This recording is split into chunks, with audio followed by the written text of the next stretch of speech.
guru dan teman-teman, saya Ida Bagus Krisnanda Sidanta, nomor absen 20, kelas 6. Kali ini saya akan mempersembahkan tugas video wawancara tentang suatu wirausaha ataupun pekerjaan. Sekarang, saya akan mewawancarai seorang dokter. Selamat menyaksikan.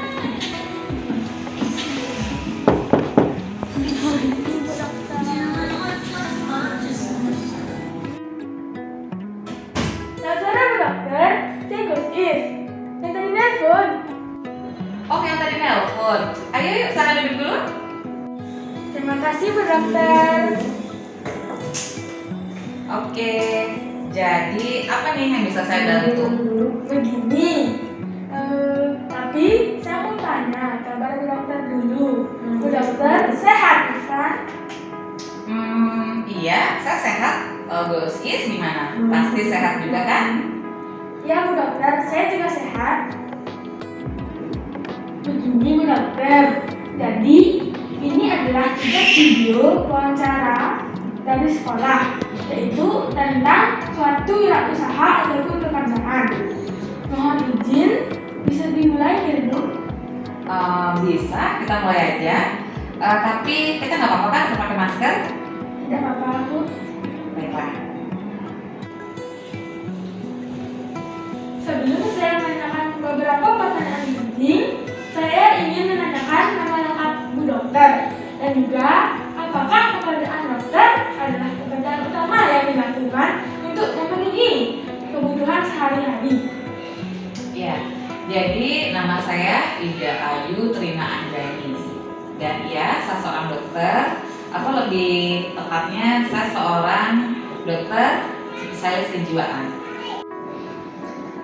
Dan sebagai dokter adalah memang profesi saya sehari-hari, pekerjaan utama saya baik di rumah sakit ataupun di praktek, dan ini memang untuk memenuhi kebutuhan hidup. Jadi, dokter adalah dokter ahli jiwa ya? Iya, betul sekali Gus Is. Wah, pekerjaannya sangat mulia ya Bu? Menurut Ibu, semua pekerjaan itu mulia ya? Benar juga ya Bu.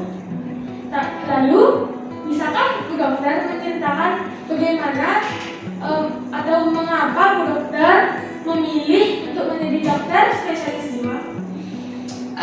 Iya, mungkin ceritanya bakal agak panjang nih kalau ceritain semua. Ibu singkat aja ya. Jadi pada intinya sebelum menjadi seorang dokter spesialis jiwa, tentunya seseorang harus menempuh pendidikan dokter dulu, dokter umum ya. Nah, yang bikin Ibu memilih kenapa mencari profesi dokter ini, sebenarnya yang pertama karena motivasi dari orang tua. Orang tua nih yang pengen menjadi dokter. Tapi ketika dipikir-pikir, pekerjaan dokter ini ya itu tadi mulia, bisa membantu orang lebih banyak, dan kita juga bisa membantu keluarga sekitar kita kan ya. Jadi ya sudah dimantapin dulu. Oke, saya mau sekolah kedokteran gitu. Nah, dalam perjalanan waktunya setelah tamat, tentu dengan lika-likunya ya, pendidikan itu kan tidak melulu menyenangkan, tidak melulu ringan. Jadi ada naik turunnya. Setelah menjadi seorang dokter dan bekerja di rumah sakit jiwa, nah sehari-hari Ibu tentunya melayani orang-orang dengan gangguan jiwa. Nah, dari situ Ibu melihat, mungkin Gus Is tahu ya, di masyarakat kita sering sekali menemukan orang-orang dengan masalah kejiwaannya, orang dengan gangguan jiwa atau kita kenal dengan ODGJ ya. Nah, yang bisa Ibu lihat di masyarakat masih sedikit orang yang peduli dengan ODGJ ini, dan banyak yang masih memberikan stigma atau label negatif. Stigma itu label negatif gitu ya. Jadi dari situ Ibu termotivasi untuk saya harus belajar lebih mendalami ilmu jiwa agar benar-benar bisa memberikan pelayanan yang lebih baik kepada teman-teman kita yang mengalami gangguan jiwa, dan ingin memupus stigma itu di masyarakat dengan memberikan edukasi yang lebih tepat. Dan dari situlah dasar kenapa ingin menjadi seorang dokter spesialis jiwa. Seperti itu Gus Is.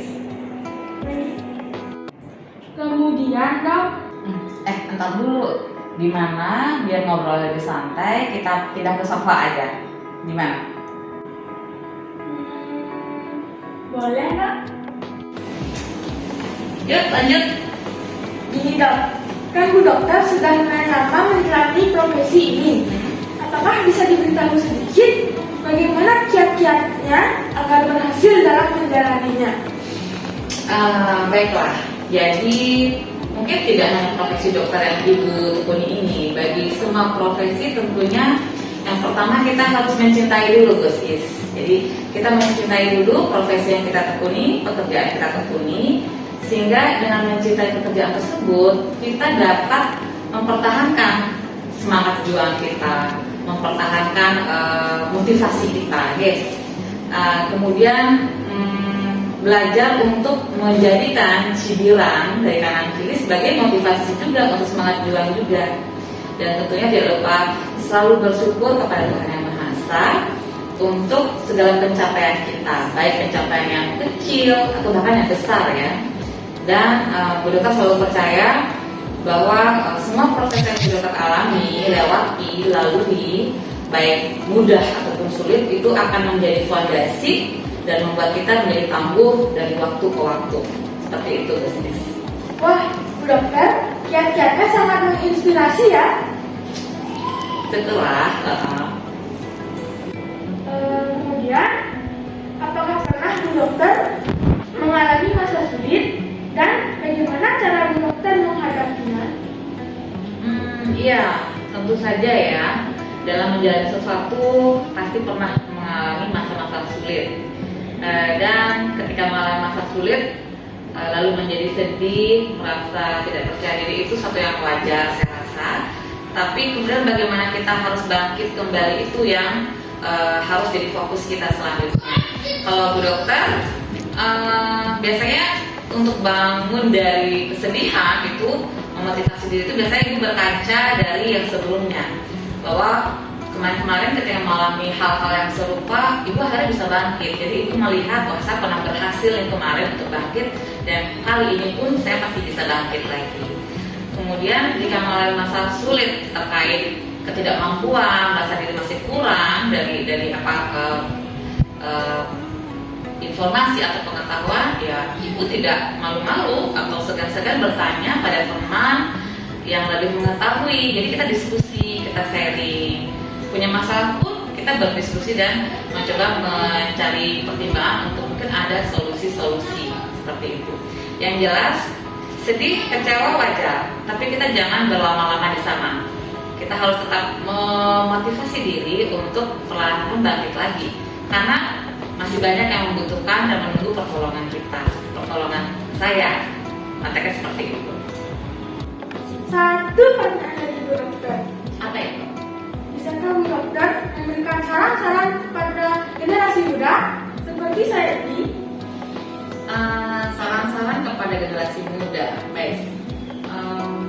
Jadi saran saya kepada para generasi muda, tentunya jadilah generasi muda yang membanggakan tidak harus dalam lingkup yang besar dulu, tapi membanggakan bagi keluarga sendiri, untuk orang tua dan orang sekitar yang menyayangi kalian. Tentunya dengan cara apa? Saling menghormati dan saling menyayangi dengan sesama, tidak memandang level ya.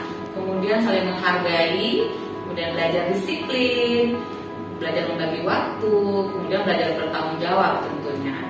Mungkin tidak terlalu banyak, tapi saya rasa itu fondasi yang luar biasa jika kalian sudah bisa memilikinya. Jadi kira-kira itu ya guys dari saya. Baik, terima kasih Bu Dokter. Pengalaman yang luar biasa dapat mewawancarai Bu Dokter pada malam hari ini. Dan juga terima kasih atas saran-saran dan kiat-kiatnya. Iya, sama-sama Gus Is.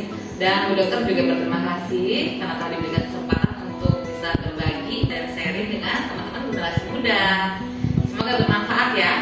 Baik Bu Dokter, kalau itu saya permisi dulu ya. Baiklah, hati-hati ya. Sekian tugas video wawancara dari saya. Semoga bermanfaat. Santai.